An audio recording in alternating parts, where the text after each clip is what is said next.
West Bengal 2024 college admission পোর্টালে বর্তমানে admission চলছে। আজ আমরা এই ভিডিওতে আমরা সেকেন্ড ফেজ অর্থাৎ মপ আপ অ্যাডমিশন সম্পর্কে জানব। যারা পছন্দের কলেজ পাওনি, বিশেষ করে তাদের জন্যে আজকের ভিডিওটা খুবই গুরুত্বপূর্ণ হতে চলেছে।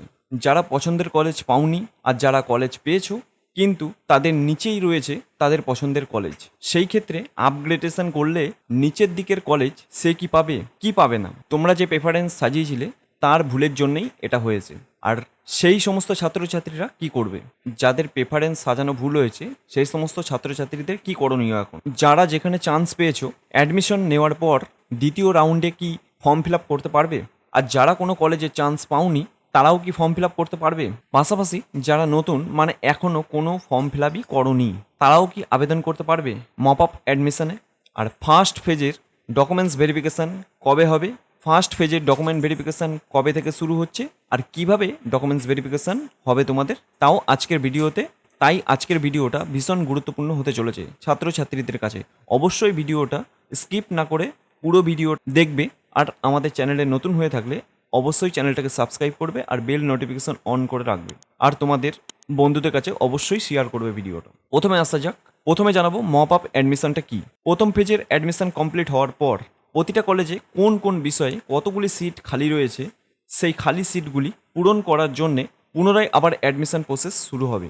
সাধারণত এটাকেই বলে মপ আপ অ্যাডমিশন। বোঝাতে পারলাম অবশ্যই। মপ আপ রাউন্ড বলতে মপ আপ রাউন্ডে কারা কারা ফর্ম ফিল আপ করতে পারবে সেটা জানবো। যারা যারা ফ্রেশ ক্যান্ডিডেট আছো, যারা এখনও ফর্ম ফিল আপ করনি, এখনও অনেক ছেলেরা আছে যারা কোনো কারণবশত মিস করে ফেলেছে ফর্ম ফিল আপ বা অ্যাডমিশন, তাদের জন্যে আবার নতুন করে সুযোগ করে দিয়েছে যে মপ আপ অ্যাডমিশনের আন্ডারে তারা ফর্ম ফিল আপ করতে পারবে। আর যারা যারা ফর্ম ফিল আপ করেছিলে কিন্তু ফার্স্ট পেজে তারা কোনো চান্স পাওনি, তাদের কোনো কলেজের থেকে নাম অ্যালোকেটেড হয়নি, সেই সমস্ত ছাত্রছাত্রীরা আবার নতুন করে মপ আপে ফর্ম ফিল আপ করতে পারবে।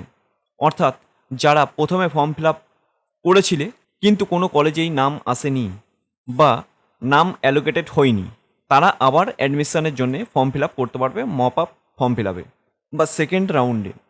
এবার আসা যাক, যারা যারা প্রথম ফেজে চান্স পেয়েছো কিন্তু তারা ওই কলেজেতে, যারা যারা প্রথম ফেজে চান্স পেয়েছো কিন্তু তারা ওই কলেজেতে পছন্দ না, সেই ক্ষেত্রে পরবর্তী কলেজের জন্যে আপগ্রেডেশন করতে পারবে? সেই ক্ষেত্রে পরবর্তী কলেজের জন্যে আপগ্রেডেশন করলেও পাবে না, কারণ আপগ্রেডেশন সবসময় উপরের দিকে হতে থাকে।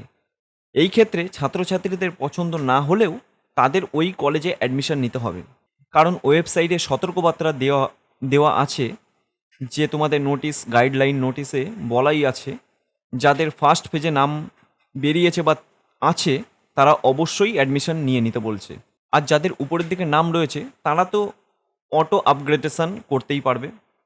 এবার যে সমস্ত স্টুডেন্ট অ্যালোকেটেড হওয়ার সত্ত্বেও, তাদের পছন্দের কলেজ না হওয়ার সত্ত্বেও তারা অ্যাডমিশন নিয়ে নিতে হচ্ছে, তারা চাইলে সেকেন্ড ফেজে কি অর্থাৎ মপ আপ অ্যাডমিশনে তারা ফর্ম ফিল আপ করতে পারবে? সেটা কি পসিবল না, সেটা কি গ্র্যান্টেড হবে? সেটা বলে রাখি, একদমই না, সেটা একদম করতে যেও না। প্রথম ফেজে অর্থাৎ তোমার যদি নাম থেকে থাকে তাহলে অবশ্যই তুমি অ্যাডমিশন নিয়ে নাও। আর সেকেন্ড ফেজে তোমাদের অ্যাডমিশন নেওয়ার কোনো দরকার নেই। মপ আপ অ্যাডমিশনে তোমাদের অ্যাডমিশন নেওয়ার বা ফর্ম ফিল আপ করার কোনো দরকার নেই। দেখো, তোমাদের গাইডলাইন অর্থাৎ নোটিশে এই সম্পর্কে পরিষ্কার বলা আছে, যাদের ফার্স্ট পেজে অ্যাডমিশন নিয়ে নিতে হবে তারা আর মপ আপ অ্যাডমিশনে অংশগ্রহণ করতে পারবে না। এটা তোমাদের গাইডলাইন বা নোটিশে তোমাদের অবশ্যই বলা আছে। অবশ্যই এটা মাথায় রেখো, কখনো তোমরা অ্যাপ্লাই করতে পারবে না। তারাই একমাত্র অ্যাপ্লাই করতে পারবে যারা এখনও পর্যন্ত অ্যাপ্লিকেশান করিনি বা ফর্ম ফিল আপ করিনি, তারা একমাত্র করতে পারবে।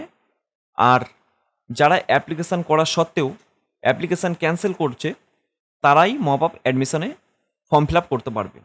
আর তারা আবার নতুন করে প্রেফারেন্স সাজাতেও পারবে। যারা ফার্স্ট পেজে অ্যাডমিশন নিয়ে নেবে তারা আর সেকেন্ড ফেজে অর্থাৎ ফর্ম ফিল আপ করতে পারবে না।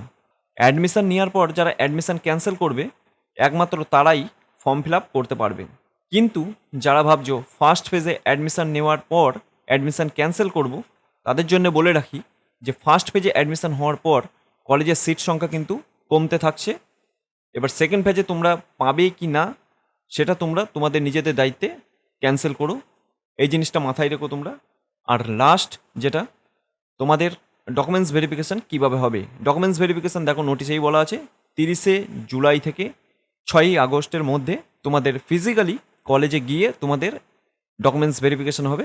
এবার তোমরা যদি বলো কি ডকুমেন্টস ভেরিফিকেশানে কী কী কাগজ লাগবে সেটা সম্পর্কে যদি তোমরা জানতে চাও, অবশ্যই কমেন্ট করো, তাহলে আমরা একটা সেপারেট ভিডিও বানিয়ে দেবো যে তোমাদের কলেজে ডকুমেন্টস ভেরিফিকেশনের সময় কী কী কাগজ নিয়ে যেতে হবে সেটা আমরা একটা ভিডিওর মাধ্যমে বলে দেবো।